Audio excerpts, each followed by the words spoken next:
This is your language of desires.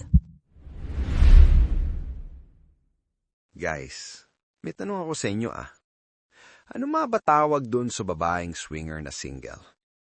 Unicorn, di ba?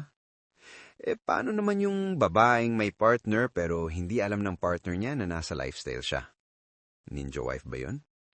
Pero paano naman kung may consent ng hobby? Alam ko na. That's what you call a hot wife. May na-encounter kaming babae na ganito, bro. And let me tell you, kaya siya tinawag na hot wife, simple lang. Kasi sobrang hot niya. Parang si Darna. Matapang, palaban, and she has a pretty face, black wavy hair, maputi, tapos yung mata niya parang may sariling kwento.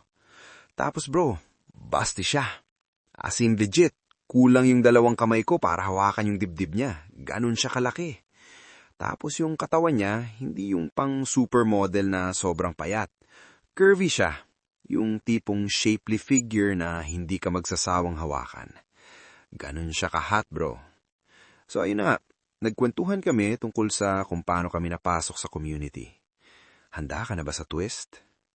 May bi hobby siya. And guess what? Si hobby pa yung nagpupush sa kanya na magkaroon ng FUBU. Imbis na i-judge sila, honestly, Ina and I thought it was actually cool. Yung tipong supportive partner talaga. And by the way ulitin ko lang, bi yung hobby niya, hindi gay. May baby sila. And bro, grabe, yung hobby niya, parang model. Toned body, good looking, yung tipong kahit lalaki mapapalingon din.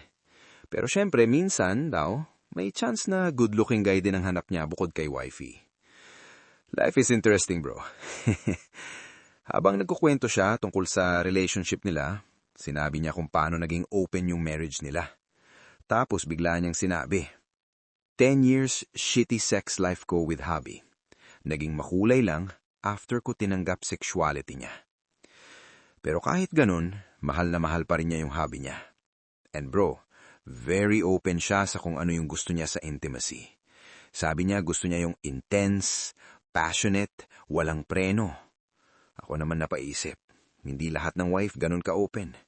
Si Ina nga minsan pag nagbibiro ako, napapagalitan pa ako Pero si hot wife, minsan daw siya pa yung nag-o-offer. And yes bro, confirmed yan. Kasi tinanong ko siya personally. Magkaharap kami nung tinanong ko yun. Tanong niyo pa kay Ina at kay Ninja wife. Oo nga pala, nakalimutan ko sabihin. Nag-meet na pala kami before. Imagine this bro. Ako, napalibutan ng 3 babae. Ina, Ninja wife, at si hot wife. Lahat sila hot. Lahat confident. Lahat game sa kwentuhan. Grabe bro, parang may sili ako sa puwet nun. Hindi ko alam kung saan ako titingin o kung ano gagawin ko. Pero this time meet and greet lang. Walang play. Chill lang. Kwentuhan at food trip. Pero kahit ganon, it was a very good night. Bago matapos ang gabi, nag-iwan siya ng konting kiliti. Naalala niyo kanina nung sinabi kong kulang yung 2 kamay ko para sa dibdib niya? Bro, legit yun. Nagpaalam ako kung pwede ko hawakan. Alam mo sagot niya? Sige lang. Hindi lang yun. Pinayagan pa nila na i-compare ko sa boobs ni Ninja wife. Bro, dun palang panalo na ako For sure magkikita ulit kami. And malay nyo, baka next time may kukwento na akong ibang level na experience. Pero hindi ko kinukwento ito para magyabang. Ang gusto kong makita nyo dito, lahat tayo may kanya-kanyang storya. At minsan, ang kailangan lang natin ay mga taong makikinig at iintindi ng walang judgment. Diba nga, abnormal tayo? Maraming nagtatanong sa akin kung paano ko napapayagan si Ina pumasok sa community. Ang sagot ko lagi, iba-iba ang journey ng bawat couple. May kanya-kanya tayong dahilan, curiosity, at experiences. Hindi namin alam ang kwento ng bawat isa sa inyo. Pero bilang kapwa abnormal, nandito kami para makinig sa inyo. Para damayan kayo sa kahit anong pinagdadaanan nyo. At para kay hot wife, bilib ako sa tapang mo, sa pagiging totoo mo sa sarili mo. Tama yung sinabi ko kanina. Ikaw nga si Darna. Ako si Carlo.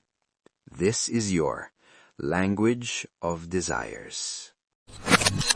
So, kung nag-enjoy kayo sa kwento namin tonight, marami pa kaming secrets at stories na gusto naming i-share sa inyo. Every Saturday at 7 p.m., may bago kayong maririnig dito sa Language of Desires. If you like stories like these, Don't forget to like, share, at subscribe. and follow us on TikTok at Language of Desires. Language of Desires YouTube channel. Facebook.com/si Carlo and Yina. Comment you din below ang thoughts nyo. Baka next time, story nyo na ang pag-usapan natin. And this is your Language of Desires.